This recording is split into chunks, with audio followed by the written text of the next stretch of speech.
Assalamualaikum warahmatullahi wabarakatuh.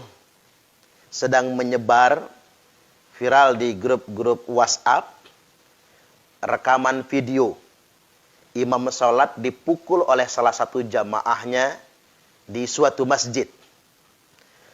Hanya saja yang menjadi persoalan, video ini adalah rekaman fakta peristiwa dan itu benar.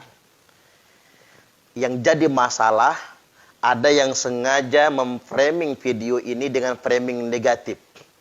Yang dibumbu-bumbui dengan fitnah, dibumbui dengan ujaran kebencian, yang mengarah kepada kepentingan kelompok tertentu. Misal yang baru saja saya dapatkan, kalimatnya begini, di framing dibumbui sedemikian rupa, hati-hati umat muslim. PKI kembali beraksi. Dia langsung merujuk. PKI kembali beraksi. Pasca acara GBK, para cebong mulai berkeliaran kembali.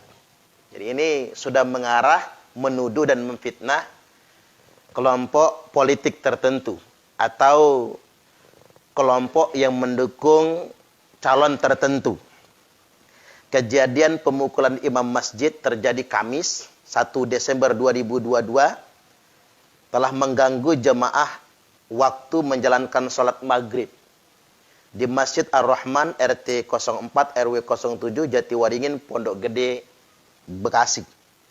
Tolong sebarkan, beritahu, dua sop paling depan diisi oleh para DKM masjid dan penjaga ulama. Ini kan menakut-nakuti, bikin warning dan sedemikian rupa, di framing sedemikian rupa. Dan ini sudah masuk dalam kategori distorsi informasi.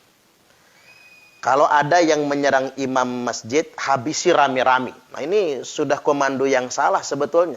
Sudah mengarahkan jamaah masjid untuk main hakim sendiri. Karena ini rejim komunis. Nah ini sudah mengacu memfitnah pemerintah. Memfitnah negara. Memfitnah pemerintah yang sah. Percuma diserahkan ke polisi, dijamin 100% nggak akan diproses, pasti bebas lagi. Nah ini sudah luar biasa. Kalimat ujungnya ini, percuma diserahkan ke polisi, dijamin 100% nggak akan diproses, pasti bebas lagi. Ini berbahaya. Ini mengandung unsur perbuatan melawan hukum. Saya berharap kepada Kepolisian Republik Indonesia, kami mohon sebagai masyarakat di bawah segera ditindaklanjuti karena ini sudah fitnah. Dan di sini mengandung unsur kepentingan untuk membuat masyarakat tidak percaya dengan penegak hukum. Membuat dan mendorong masyarakat dimungkinkan untuk bermain hakim sendiri. Bahkan di sini ada fitnah terhadap negara ini sendiri. Ini sangat berbahaya sekali. Dan yang saya sangat sesalkan, di grup-grup WhatsApp tersebut, justru yang menyebarnya ada oknum ustadz. Apa dia nggak malu dengan jubah agamanya? Apa dia nggak malu dengan pecinya? Apa dia nggak malu dengan janggutnya? Subhanallah. Betapa banyak orang sekarang berjubah agama, tapi tidak takut dengan Allah Subhanahu wa Ta'ala. Bahkan ini warning bagi kita. Di beberapa grup WhatsApp saya mendapatkan konfirmasi yang menyebarkan dan memviralkan informasi ini justru aparatur sipil negara. Wahai para ASN, para PNS, yang Anda ini kok benci sama pemerintah? Anda pegawai negeri. Anda digaji oleh negara ini. Tapi mengapa Anda mengajak masyarakat umum seolah-olah benci dengan pemerintah yang sah? Ini mesti kita antisipasi sebetulnya. Baik, kita ambil informasi yang resmi dari portal media resmi. Misal yang saya baru cross check di Detik News. Ini media terpercaya yang tidak diragukan dan tidak pernah menyebar hoax tentunya. Kasus pria lansia pukul imam masjid di Bekasi berakhir damai. Judul beritanya. Berita ini diturunkan Jumat 2 Desember pukul 18.54 waktu Indonesia Barat. Berarti baru sekali beritanya ini. Bekasi. Kasus pemukulan imam masjid berinisial S, 51 tahun, yang dilakukan pria lansia berinisial SK, 70 tahun. Jadi korbannya imam sholat ini, ustadz yang berinisial S umur 51 tahun, sedangkan tersangka pemukul adalah pria lanjut usia 70 tahun di Pondok Gede, Bekasi, berakhir damai. Kasus ini diselesaikan dengan pendekatan restoratif justice. Jadi penyelesaian perkara hukum di luar pengadilan.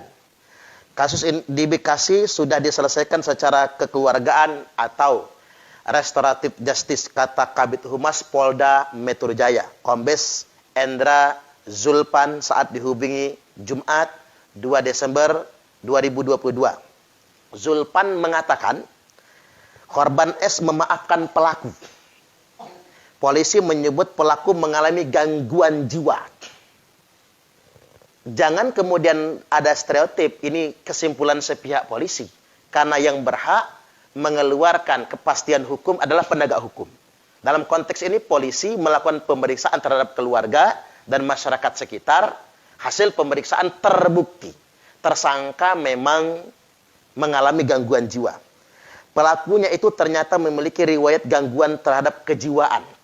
Pernah dirawat di rumah sakit jiwa. Kan jelas-jelas sekali nih. Pernah dirawat di rumah sakit jiwa. Jelas Zulfan. SK pun telah diperiksa penyidik di Polsek Pondok Gede. Tindakan itu terjadi secara spontanitas tanpa motif apapun. Ingat, tanpa motif apapun.